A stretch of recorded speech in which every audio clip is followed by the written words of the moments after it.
Assalamu alaikum wa rahmatullahi wa barakatuh. Bismillah ar-Rahman ar-Rahim. Alhamdulillah. Salatu wassalam ala Rasulillah. Amma ba'd. Many times, many classes and lectures, we've spoken on the etiquette of the student of knowledge in general, and also the etiquette or the manners of the student of Hadith specifically. And not to reiterate these same points, obviously we have limited time. The student of knowledge and the do's and the don'ts that he or she must abide by and adhere to are pretty much the same as the do's and the don'ts that the talib of hadith, the student of hadith, has to abide by and adhere to. However, we've said and we've explained that there are certain principles, certain practices in which the student of hadith exceeds and excels beyond the student of knowledge of another discipline, of he or she who studies all of the fields of Islam, al-tafsir, al-fiqh, al-hadith, al-lugha, etc., or a student of knowledge who specializes in one of those fields. So the one who specializes in the sciences of hadith, and he wishes or she wishes to make him or herself a true disciple of hadith, then there are certain things that which you're supposed to be better and above the average, and which you're supposed to be the elite from among the tulab al-ilm. But the original default ruling is that the things that the student of hadith is to do or not to do are no different than that of the student of knowledge. And the etiquette of the student of knowledge in reality is the etiquette of a Muslim. It's the etiquette of a practicing Muslim, of a pious Muslim. But there are certain things in which the student of knowledge has to be above and beyond. And there are certain things in which the disciple of hadith has to be above and beyond. Spirituality, avoiding doubtful things, your work ethic, and the list goes on, and the list goes on.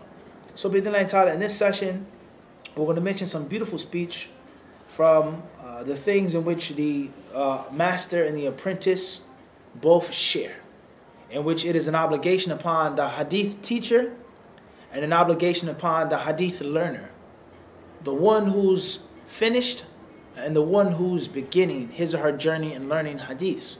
And these rules, this etiquette, these manners, this mode of behavior, it applies to those who are studying hadith and the sciences in Arabic, and also those who are studying them in English. But if you're self-respecting and you want to take it to the next level, then it's very important, bi'idhnillahi ta'ala, for you to hear what we're about to read to you. We're reading from the book Adab al-Alim wal-Muta'allim wal-Mufti wal-Mustafti, the etiquette of the learner and the teacher, the master and the apprentice, by An-Nawawi rahimahullah ta'ala, which is an extraction from his book Al-Majmu' Sharh al-Muhadhab, the introduction to his large voluminous, or his large work, exhaustive work, many volumes, in which he explained the fiqh of the Shafi'i madhab in detail.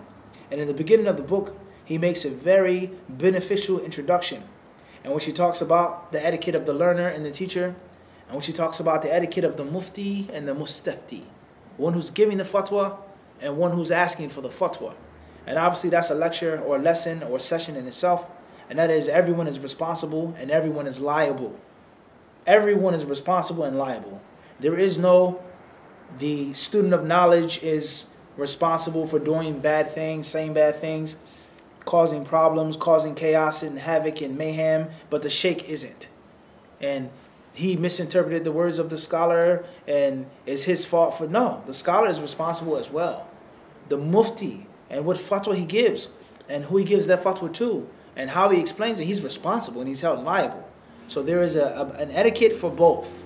Nawawi rahimahullah ta'ala, he says here, فَصْلٌ فِي أَدَابٍ يَشْتَرِكُ فِيهَا الْعَالِمُ وَالْمُتَعَلِّمُ. The section of the chapter of the manners or the etiquette in which the student and the teacher share. And this is also very applicable to the student of hadith.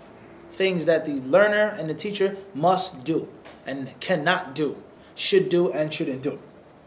He says, first and foremost, ينبغي لكل واحد منهما أن لا يخل بوظيفته لعروض مرض خفيف ونحوه مما يمكن معه الاشتغال ويستشفي بالعلم ولا يسأل أحدا تعنتا وتعجيزا فالسائل تعنتا وتعجيزا لا يستحق جوابها. وفي الحديث النهي عن غلوطات المسائل. The first point that he mentions is, listen carefully, because we know that the etiquette of the student of knowledge, or the etiquette of ilm, the manners of knowledge, there are three categories. There are things which are specific to the learner. There are things which are specific to the teacher. And there are things in which the learner and the teacher share. There are things in which the teacher, the master, the sheikh, the imam, the alim is not to do. And there are things that the learner is not to do. Okay? An example of this is, we're talking about humility, in which this is a good example for all three categories. Every Muslim has to be humble, as the Prophet ﷺ has informed us. إِنَّ اللَّهَ أَوْحَى إِلَيَّ أَن تَوَضَعُوا. Hadith says that Allah has revealed to me that you should be humble. Humble yourselves. Every Muslim has to be humble on one level or another. When we talk about systematic humbleness or humility in a class, in a circle, a halaqah of ilm and of hadith, the teacher has to be humble for his students. And he's not allowed to puff himself up with pride and arrogance and conceit. I know everything. I'm the sheikh. I'm the imam. What do you know? He can't do this. But he doesn't share the same amount of humility of that of the learner. There's no question about that. The learner has to humble him or herself. And this humbleness or this humility is manifested in many, many, many ways. Many ways. To the extent that some of the ulama, they say, such as Al-Khatib al-Baghdadi rahimahullah ta'ala, that when you go to a muhaddith, a scholar of hadith, and you sit on his bisat, his carpet, his rug, you should take your shoes off. You should not wear shoes and walk on his carpet, because taking off the shoes is a manifestation of humility and respect. Now, what's the ruling on praying with shoes? Is this absolute? Is haram to wear shoes if you're in a class? That's not the topic of our discussion. We're just trying to make a point that there is a manifestation of humility, of tawadu'. And some of them, they use the ayats in the Quran al-Kareem with regards to Musa alayhi salatu wasalam, and him being in the holy valley. Innaka, Allah Azza wa Jalla, He says, Bilwadi al-Muqaddasi Tuwa. You're in the sacred valley of Tuwa. Fakhla'na alayka. And Surah Taha, Allah says, take your shoes off, take your sandals off, O Moses. You're in the sacred valley of Tuwa. So they say that the student who's going to the hadith scholar should not wear shoes. The point is that there's a manifestation of humility. Is that the same of the muhaddith? Does he have to take off his shoes? Should he take off his shoes? The point I'm trying to get to is that there's a certain amount of humility that the teacher must have. Of course. Humility for Allah. Humility for ilm.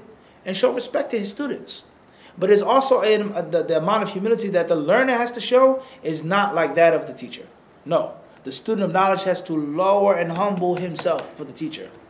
And he may feel a certain way or think a certain way, or he may know something, but the bottom line is, it's your teacher.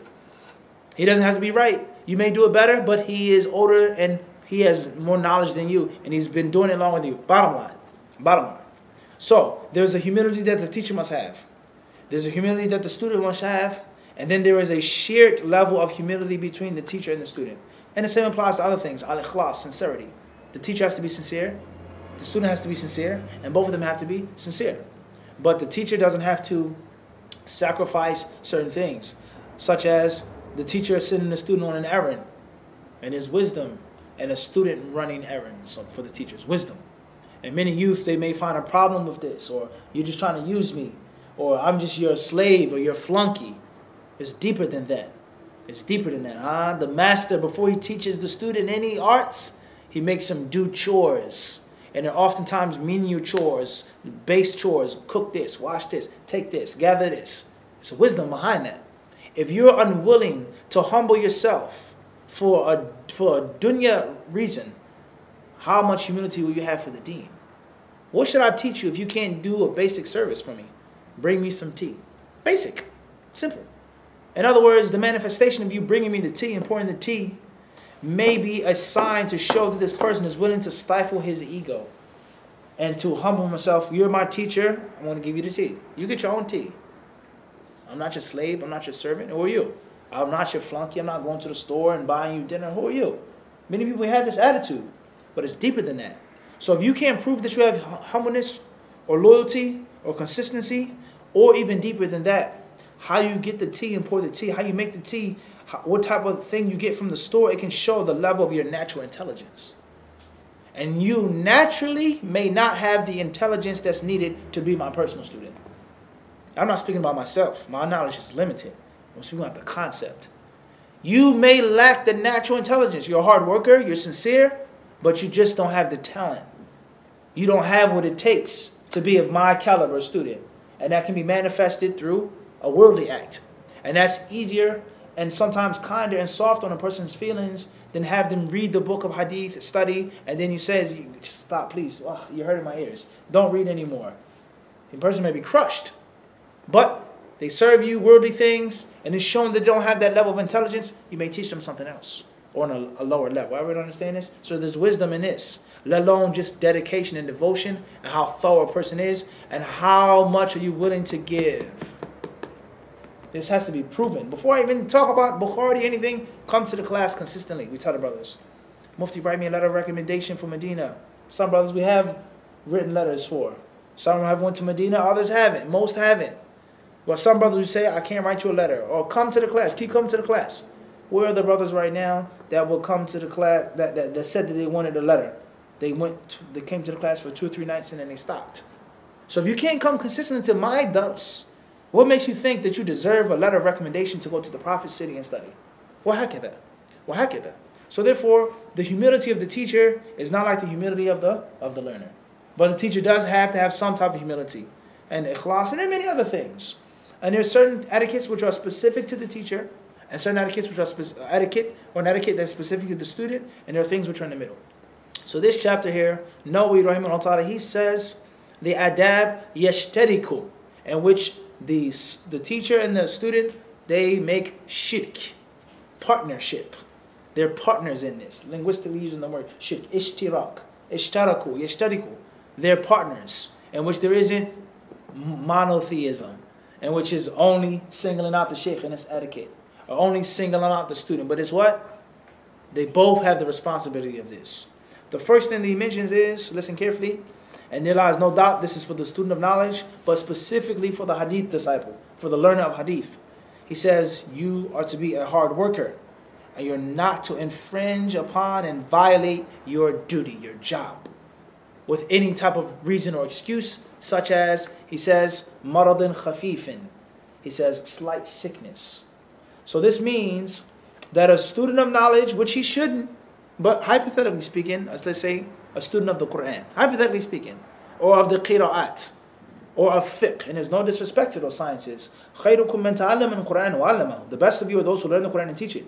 But the discipline of qira'at and of tafsir and fiqh is not like that of the student of hadith. There's no question about that. And that is why the stereotype and reputation of the College of Hadith in Medina is like no other college. No other college. And there was a brother once who was from my city. There was a point in time in which he was young. And there was a point in time in which he was talented. In which he was very, very promising. I was young myself, but I had been overseas. I had learned. He was very promising, very respectful, beautiful, sweet brother, inshallah. And he wanted to study and he wanted to learn. And he came up to me and he walked up to me with the glassy eyes and the bobblehead, you know, with a bright face. You studied in Medina? You were with Sheikh such and such? You went overseas? You were in Medina? How can I go?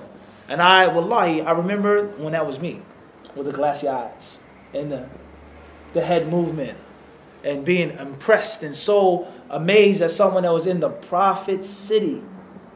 The Prophet's city, you sat there, you ate there, you sat with the scholars. And he came up to me and he says, how can I go? And I want to go and I want to apply, etc. So this brother, eventually, alhamdulillah, he did apply. And he got accepted, alhamdulillah. And he had talent with him. He learned the Arabic language well. He graduated from the language program. And he was about to pick his college. And he says, Mufti, which college should I go to? I really want to study fiqh. I love usul al-fiqh. I want to study in sharia. Should I go to sharia or should I go to your college, hadith? I told him, of course, and this is nothing that I hide. I didn't hide then and I don't hide now. I'm biased. And I am a bigot. And I feel that the best college there and the strongest college there was the College of Hadith. And that the best speciality or field of expertise is hadith. That's my opinion, and I'm entitled to that. And there's no disrespect to any other field or discipline. We have to learn aqidah, fiqh, tawheed, lughah, and everything else. Sirah, tariq, of course. And I love all of these sciences. I love to read them, to study them, and to teach them. And we mention these in the classes. But the best, the cream of the crop is hadith, without question. So he asked me for advice. I said, go to the College of Hadith. Don't even think about anything else. He says, no, Mufti, the College of Hadith doesn't give me enough usul fiqh. It doesn't give me enough this. It doesn't give me enough that. I said, go to the College of Hadith. Even if you don't want to make that your major, that's the best college. Meaning the environment, the work ethic, and the habit or the habitat. In which there are lazy students there. I may be one of them, unfortunately. There are students which aren't the most talented. I'm definitely from that group. There's students that were 10 times more talented than me there. There are students which are real, true students of Hadith. But those who are in the back, the lacking ones, such as myself, are the minority there. And oftentimes we're influenced and we feed off the energy of the ones that are serious. And that's the higher percentage.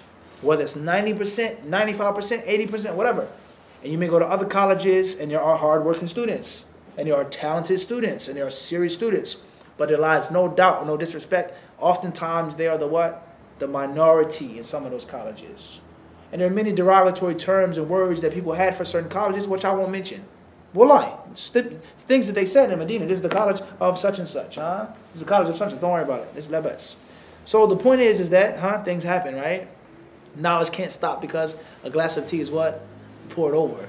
So with that being said, the percentage and the amount of hard-working, serious students in certain colleges, it differs from that of Hadith. So, alhamdulillah, Allah had blessed me with this vision to see that this brother was going to be influenced by people. And he was going to be influenced by his environment. And if he wasn't around serious, real people all of the time, he would drown and he would stop studying. So I told him to go to the College of Hadith, regardless whether that was his major or not. So obviously the brother, he didn't listen to me. Yeah, he doesn't have to listen to me, but he didn't listen to me. Many people don't listen. They ask for advice, but they don't listen. And he went to the College of Sharia. And he started studying there, and he started benefiting there, and he would share things, and he would read things. But as time went on, I saw him drifting more and more. And he would complain about the College of Sharia. Mufti, the people coming in, they're cheating in the Quran class. They smoke cigarettes outside. The teachers don't have beards. They're this, they're that. I don't even want to go to class some days. I don't even want to go to school some days. I don't feel like sitting with those guys. They're laughing, they're joking. They're just studying just for the degree. And they couldn't get accepted to a dunya college, so they're in Sharia. And I sat back and I said, oh really? MashaAllah. Pass me a piece of chicken. Pass me a piece of lamb as we're eating. In other words, I really don't want to hear it. Because I try to tell you and I try to warn you that it's not just about the subject, but it's about the atmosphere and the environment. The atmosphere and the environment. So the point I'm trying to get across is that the student of Hadith, his hunger, his thirst, his insatiable appetite for ilm, and most importantly, more important than your talent, your work ethic is supposed to be above those who study other disciplines. So anything of light sickness, he says, you have a stuffy nose, a runny nose, you may have a fever. And I can say this not praising myself or boasting, but just being honest and real. There are plenty of times in which I have to teach a class or hold a class or give a class to somebody on the phone and I'm sick. And I have a migraine, I have a headache. Whether you see it or not, whether you realize that I'm feeling sick or not. I may not be feeling the best. Let alone you have personal issues or stress or family problems or financial problems that are bearing heavy on you. But that cannot stop you from teaching Hadith.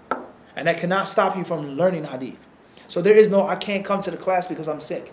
Or my tummy aches, my stomach hurts. Sheikh, nah. Unless it's something which you can't get up. You're very, very, very ill. That's a different story. But if it's something which is muhtamad, you can bear it. You can bite down and rough it out. You have to do that as a student of knowledge and as a student of Hadith. So An-Nawawi rahimahullah ta'ala, he says, يَنْبَغِي لِكُلِّ وَاحِدٍ مِّنْهُمَا أَنْ لَا يُخِلَّ بِوَظِيفَتِهِ لِعُرُوضِ مَرَضٍ خَفِيفٍ وَنَحْوِهِ. He says anything like sickness. So the student of Hadith in English and in Arabic, you should have limited sick days. Limited sick days. If your tooth aches or your foot hurts or you have a headache, you can't just, I can't come to the class, Sheikh. I can't come to the class. No. Don't cancel the class for the teacher and the student unless it's a necessity and you just cannot do it. And it's not specific to sickness or no, he says, وَنَحْوِهِ. He says anything else. Money, children, wife, whatever is the thing that stops you and prevents you from holding the class and teaching the class and attending the class and learning from the class. So it's the first etiquette of a serious student of Hadith is to be dedicated, is to be devoted. When my father had passed away, a few years back. The day of his death, I did a class in Philadelphia. I did a class at the masjid because it was in summertime. I was home from Medina in the summer, and it was the normal class schedule. So as I did the class, some of the older brothers said, Mufti, why are you doing a class? Shouldn't you be home with your family and mourning and preparing for the janazah and so on and so forth? I told those older brothers, I said, no. I said, I'm doing a class. And that's because if my father was alive, I would bet my money that he would want me to do the class. And not to stop teaching and nothing to stop or prevent the class from going on. And I'm not trying to be extreme, but I'm trying to make a point here, is that you have to be dedicated and devoted. And alhamdulillah, dedication and devotion and sticking to your chosen craft, your chosen art, is something that I learned from my father.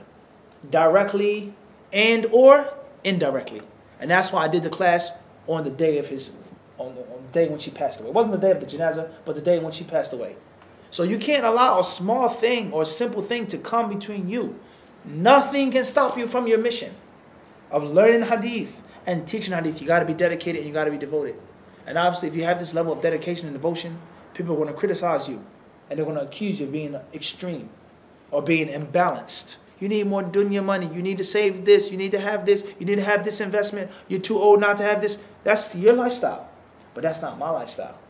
You have not read 40 hadith of Nawawi in your lifetime. Let alone memorize the book. You didn't even finish the book from cover to cover.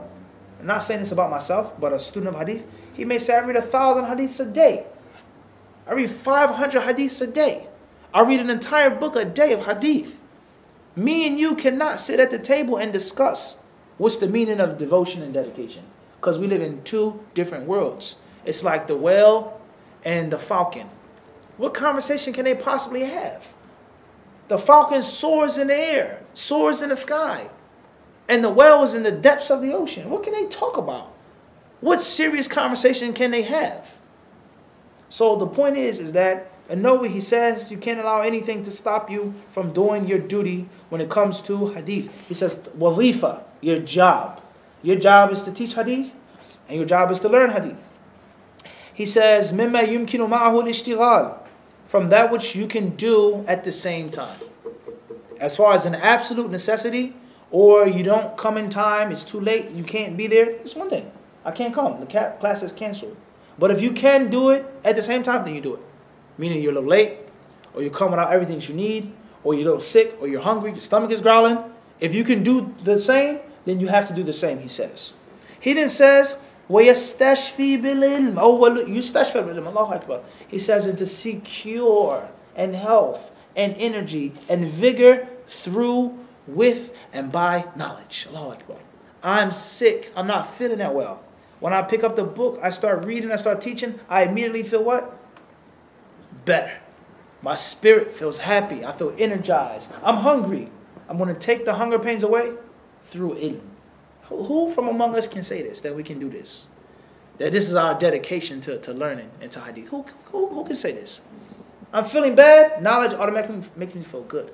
There are many of us, we feel sad and depressed and drowsy and tired when knowledge is spoken. وَلَا حَوْلَ وَلَا قُوَّةَ إِلَّا بِاللَّهِ. Shaykh al-Islam ibn Taymiyyah, rahimahullah ta'ala, when he was sick, some of the doctors, they said that you have to stop studying the way you're studying. This is Ibn Taymiyyah, Shaykh al-Islam. They said you have to stop reading so much. It's too much on your body. It's too hard on your body. So he stopped the doctors and the physicians. He says, wait a second. He says, don't you guys say that the spirit of the ill person has an effect on his physical health? And how a person is in, what a person is feeling like and thinking? Don't you say this? He said this to the doctors. He says, yes. He says, then don't tell me to stop reading. Don't tell me to stop reading because you're being hypocritical. The happiness of the patient, the spirit of the patient, there lies no doubt, is a major part of the cure and recovery of the patient. And this is why we have people who are charlatans, fake doctors, fake physicians, fake healers.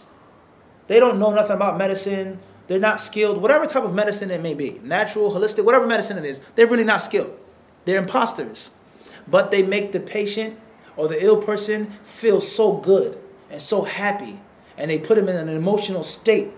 And they take him into a mental state that takes them away from what's going on in their body or their lives.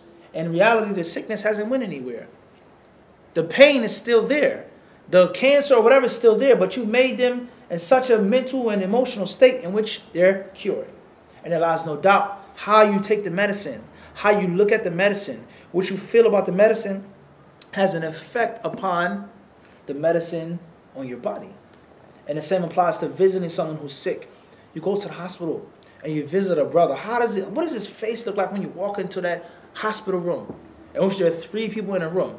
2 of them are non-Muslim. His family, nowhere to be found. His daughter, nowhere to be found. His son, nowhere to be found. His wife, nowhere to be found. And the brothers come and visit him. And they say, Kef Halik Sheikh. They give him a kiss. They give him a hug. What is his face like? That has an effect on his body. And it has an effect on the strength that's needed for his body to fight the sickness of the disease. Or the injury, the wound that he suffered, the gunshot. He's struggling for his life. And that hand that you grab, or that dua that you make for him, or the chocolate that you bring him, or flowers, whatever it is, that has an effect on a person. And that's what Ibn Taymiyyah was saying. It says, this is what makes me run. This is what makes me tick. So how can you take it away from me? And this is a means of me recovering by me studying and being connected to Allah Azza wa Jal through knowledge. So this is a very important concept and an extremely deep concept. He says, وَيُسْتَشْفَى بِالْعِلْمِ. And the word for hospital in Arabic is a mustashfa. You just seek cure through knowledge. Just think about this now. The next time you want to stop a class, or you get too tired, or you're too busy. An-Nawawi, he then says, the next etiquette both the teacher and the learner share is that they shouldn't ask a person a question to break their back, or to embarrass them, or to go beyond, to go extreme, a question that you're not really seeking the answer of or for, but you're just trying to show someone up. You're trying to play someone, as we say in our culture. You're trying to play me. Yeah, Sheikh, I got a question. What's the ruling on somebody who's such and such and such and such? Or I'm going to ask you a question which I don't think you know. I don't think Mufti knows this. Let's embarrass someone on a live stream. Let's ask him a question which he doesn't know. Or let's ask him a question which we think he doesn't know.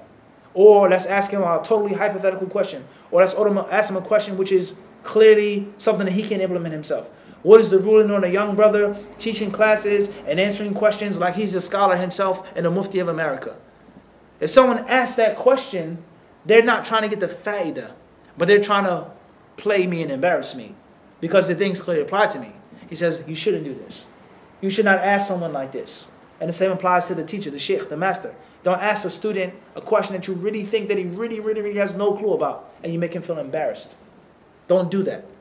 So it goes both ways. It goes both ways. He says, وَتَعْجِيزًا. He says, making someone weak, breaking somebody. He says, you don't do this. He says, because anyone who asks a question like this, listen to this golden rule, he does not deserve an answer. You don't have to answer the person who asks a question just for fitna. And how do you know that the person means fitna? You don't know what's in his heart, but there are signs. There are what? There are signs. And there's a fragrance, an aroma that comes with someone's question. And the more you teach and the more you learn, the more you can recognize this. Allah gives you intuition. You have experience that this person is a fitna monger. It's clear. He's trying to make a fitna. He's trying to embarrass somebody. He's trying to play someone. Or you may find someone who asks some type of technical question to show that he knows things. And this happens often, all of the time. Whether brothers realize it or not, they ask a question which is way beyond their own level.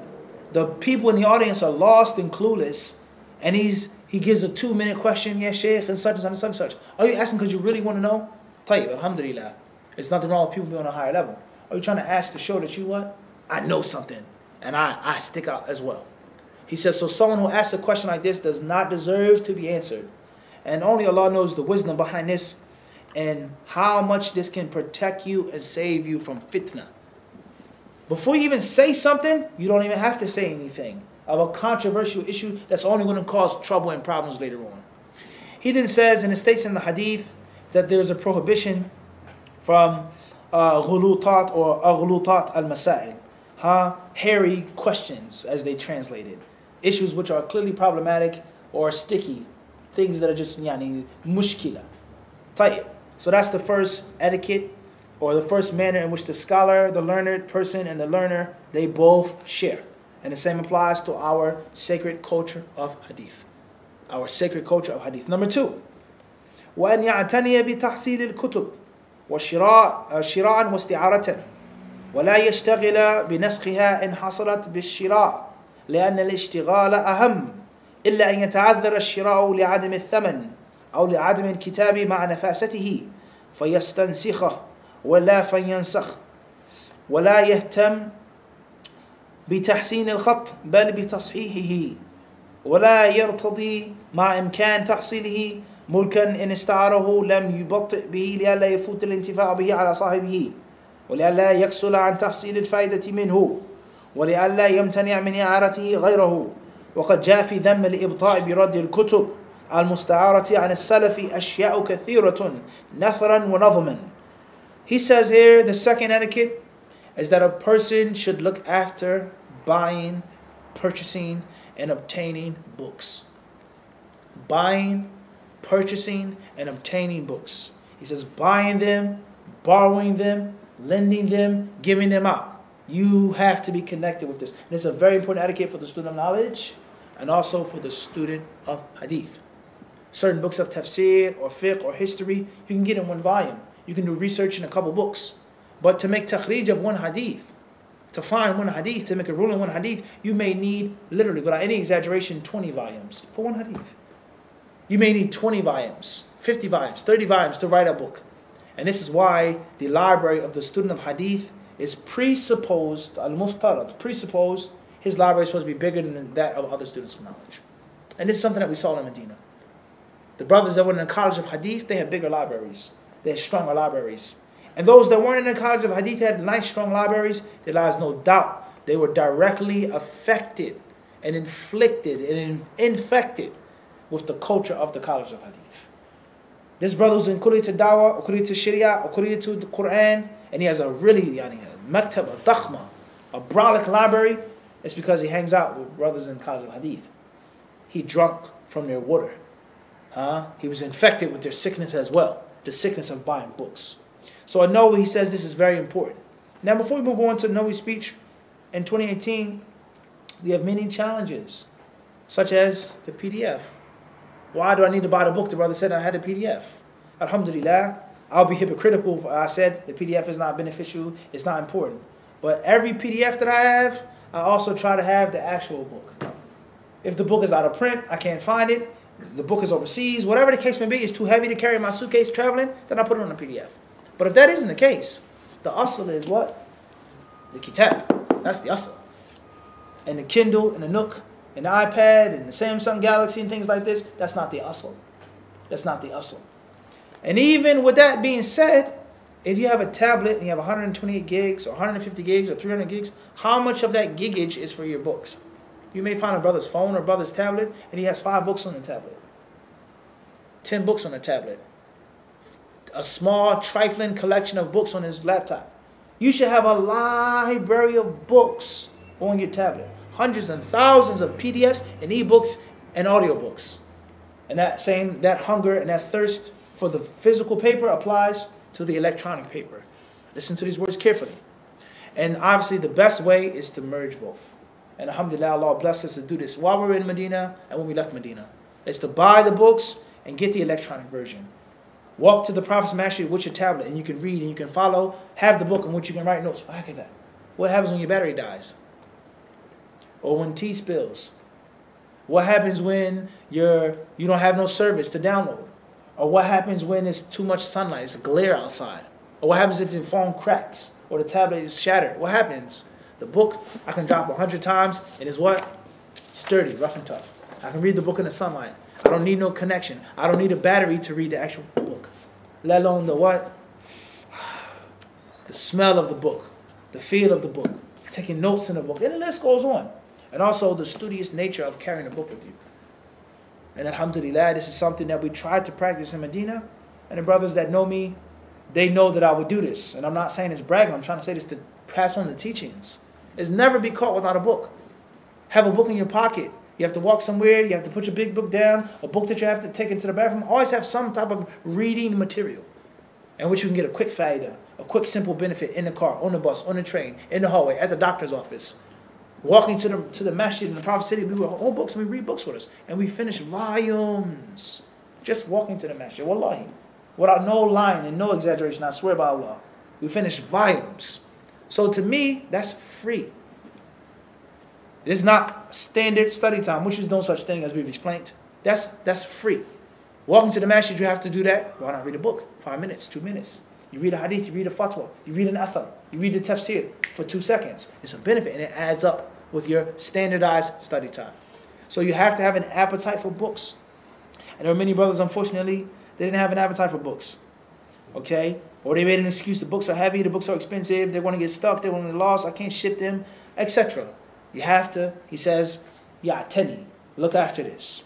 He says here, and a person should not try to copy a book if he can buy the book. Obviously, this is in the past, before the printing press. Let alone electronics and all the technology that we have. The world of a scanned book. Back in the day, if you went to Sahih Bukhari and it wasn't available to be bought, you had to do what? Naskh, you had to write it yourself. And this is where the concept of ijazah comes from.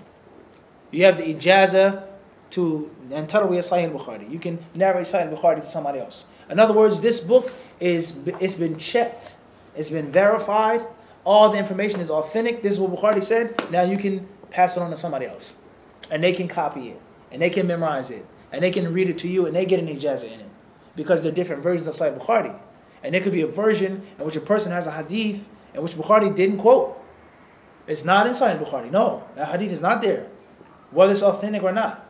Alright? So we live in the modern times. We have the printing press. We have the world of Google, etc. It's a bit different now. But he's saying don't spend your time writing if you can buy it. Because writing takes time. It takes effort. It takes energy. And it takes money. Ink, paper. These things were difficult back in the day. You couldn't come across it that easily and that simply.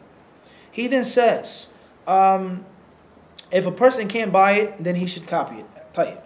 He says you should not look after having beautiful, perfect, pretty handwriting. That's not important. He says what's important is that it's correct handwriting, is that it's valid. All right? And the prettier the khat is, the handwriting, oftentimes, the less scholastic it is. Oftentimes. And that's why you find many scholars of hadith and great scholars, you find had the worst handwriting, like a doctor. He writes you a prescription. What is this? You can barely read it. But he knows what he wrote on the paper. And then you may find someone who has the most perfect, pretty, cursive handwriting, and he doesn't know anything about medicine. He's a what? A charlatan, a fake doctor. Everyone understand this? He says, and that principle itself, in my humble opinion, that's a lecture in itself. What's more important to you? How pretty a thing is, or how sturdy a thing is? How decorative it is, or how battle-tested it is? This is a beautiful decorative sword with these stones and gems, and it's crusted with this jewel and this ruby and this emerald. But what can it do in the battlefield? It's going to break and shatter, and it's going to slip out your hand. It's of no use. And that is why you find people that are handymen, carpenters, and plumbers, look at their tools in their toolboxes or their tool belts. The hammer is old looking. It's rusty and crusty looking. But that hammer is solid. That drill, that screwdriver is what? Is put up 1,000 walls. 1,000 pieces of sheetrock were put up with this drill gun. Instead of the pretty, nice looking drill gun in which the person barely uses it. And the same applies to books. And this is why we don't always look after the library being in perfect order. Because we're trying to pick the book up, read the book. Wahakada. So that in itself, that's a lecture in itself. And there's a problem of many students of knowledge of them wanting to be pretty. And then wanting to be fine and delicate and decorative, and then wanting to be for something to be just for a ritual, okay, traditional, customary. It looks nice, but what value is it? Well, what value is it in reality? We don't have time to. That one sentence can be explained in itself, and that's the life of the student of knowledge: is to be gritty, and not to be pretty. And if you can be gritty and pretty, elegant yet gritty, EYG as we say, then that's one thing. But if you had to sacrifice one of the two, I'll take, no doubt, the truck over the convertible. I'll take the boots over the expensive shoes. That which is going to last, that which is going to help, that which is going to benefit. An-Nawawi rahimahullah ta'ala, he says, and a person should never be pleased with borrowing a book or with writing a book if he himself can buy it and he himself can own it. He then says here, and if a person borrows a book, he should not hold the book back. Return the book. And this is one of the most basic principles you learn in elementary school of the library. You have a library card. I don't know about today. Do they still have library cards? Is everything electronic? In my days, you had a library card. There was no internet. You had to go to the library with your green and white card and borrow books. And the librarian would tell you have a week to return it or 2 weeks to return it. Well, how can that? Obviously, they still have libraries and library cards, but it's nothing like how it was back then. He says, so you shouldn't do this. And that's because other people have to benefit from the book. Other people have to benefit, and it's not your property. He then says, and there are many, many statements of the Salaf al-Salih with regards to being stingy with books and not lending books, and a person taking a book and not returning it. Poetry, all types of athar from the Salaf al-Salih, just on the culture of books. And as I said, for the Hadith student and learning Hadith 101, that is a staple thing in itself. That's a lecture in itself. The culture of books. How to buy books, where to buy books from, what to do with books, how to read books, how to study books. That's why we mentioned about a book stamp. Well, how can that? That's a culture in itself. And the stronger you are in that culture, and the closer you are with that culture, bi'idhnillahi ta'ala, the stronger of a student of knowledge you will be. And there's no person who's an expert in any field, whether it's military, science, whether it's political science, medicine, except that in his house or in his study, there are tons of books. He has tons of books on the subject and on the topic. Books that he's read, that he's memorized, that he can recommend. Wa-hakidha. So, bi'idhnillahi ta'ala, this we will stop here tonight with regards to this session. And Allah subhanahu wa ta'ala surely knows best.